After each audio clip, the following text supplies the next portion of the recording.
Berdasarkan hasil pemeriksaan saksi dan bukti yang dikumpulkan oleh KPK, maka KPK menetapkan 5 orang tersangka. Yang pertama sebagai pemberi yaitu sebagai penerima yaitu saudara JPB, 2 saudara MJS, dan 3 adalah saudara AW. Sementara sebagai pemberi adalah IM dan HS.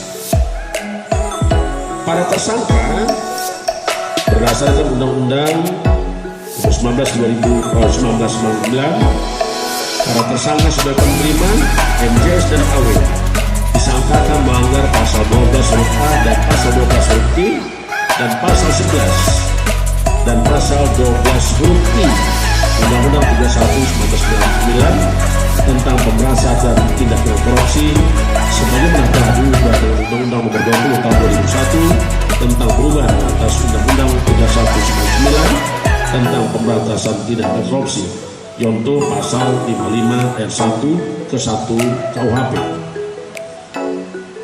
JPB disangkakan melanggar pasal 12 huruf A atau pasal 12 huruf B atau pasal 11 Undang-Undang 31/1999 tentang pemberantasan tindak pidana korupsi sebagaimana telah diubah dengan Undang-Undang Nomor 20 Tahun 2020 atas perubahan Undang-Undang 31/1999 tentang pemberantasan tindak pidana korupsi yaitu pasal 55 ayat 1 ke 1 KUHP.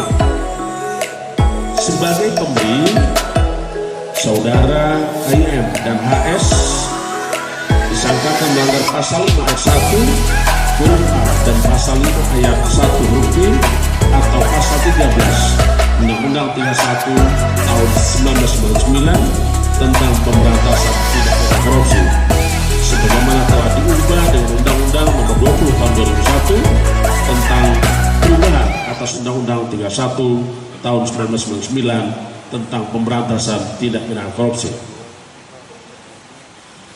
Para tersangka kita lakukan penahanan. Saat ini dilakukan penahanan di rutan Rumah Tahanan Negara selama 20 hari. Pertama terhitung sejak tanggal 5 Desember 2020 sampai 24 Desember 2020.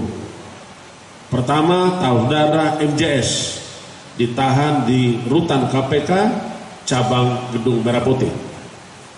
Kedua, saudara AIM ditahan di rutan KPK cabang Pemdam Jaya Guntur. Yang ketiga, saudara HS ditahan di rutan KPK Kapling C1. KPK terus berusaha sampai detik-detik ini melakukan pencarian terhadap para tersangka yang belum kita berada di KPK. Karenanya KPK memerintahkan kepada kita semua untuk segera kita lakukan pencarian terhadap para tersangka. Dan kami himbau, kami minta kepada para tersangka, saudara JPB dan saudara AW untuk kooperatif dan segera mungkin menyerahkan diri kepada KPK, karena KPK akan terus mengejar sampai saudara-saudara tersebut tertangkap. KPK selalu mengingatkan kepada para pihak untuk tidak melakukan korupsi, apalagi di masa pandemi COVID-19.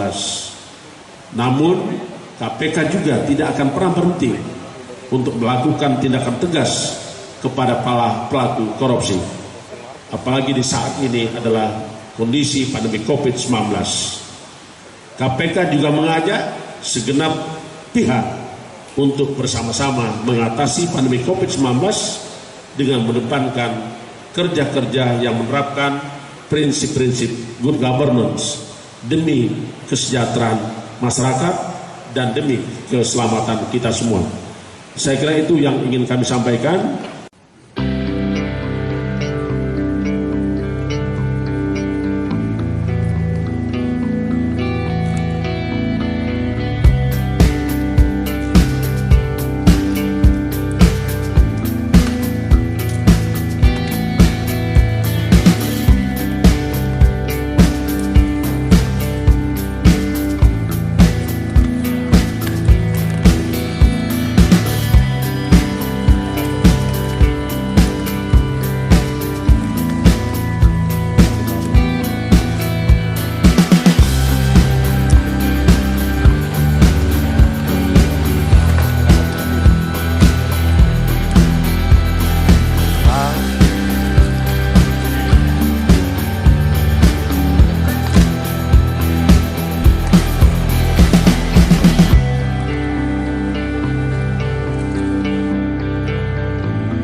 nih gambarnya?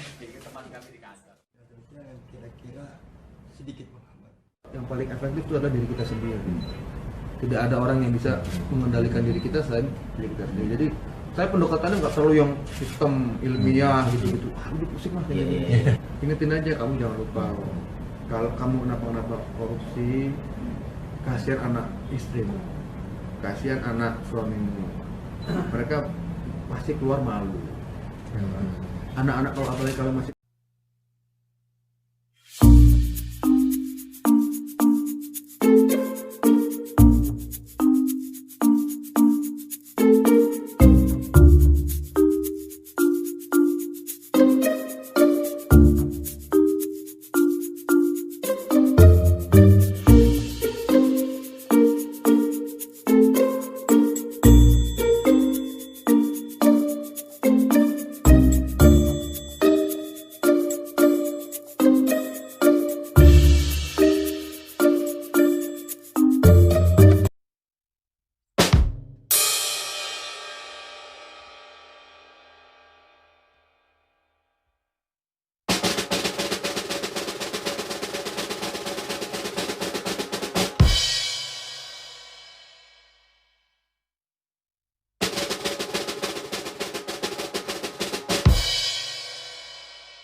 cukupkah yang ku Kalau gaji 700 sebulan, tiap hari beli mobil.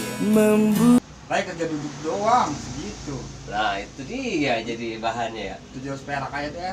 700. Kerjanya duduk doang ya kan.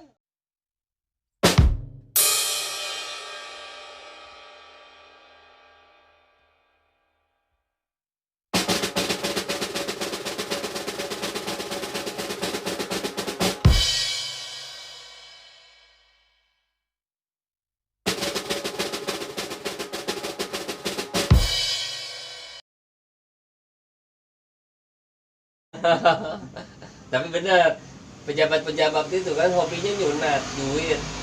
Orang mah disunat sekali aja, Din. Nyunat mulu. Mumpung jabatan terakhir kan, besok udah nggak bisa lagi.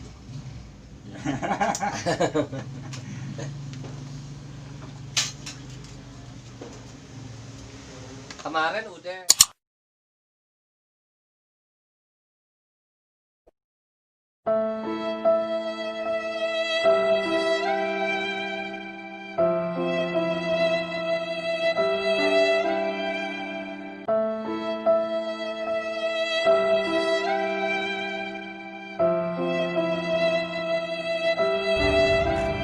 Sekitar pukul 00.30 WIB di jalan tol Jakarta Cikampek. Kita belum tahu karena kita kan tidak pegang KTP-nya. Kadafi, ya 6 orang. Usianya sendiri rentangnya adalah Soal identitas 6 orang itu nggak apa? Enggak, nanti kita keluarganya tentu kita ini sekarang aja sudah ada 3 keluarga ya. Insya Allah ada.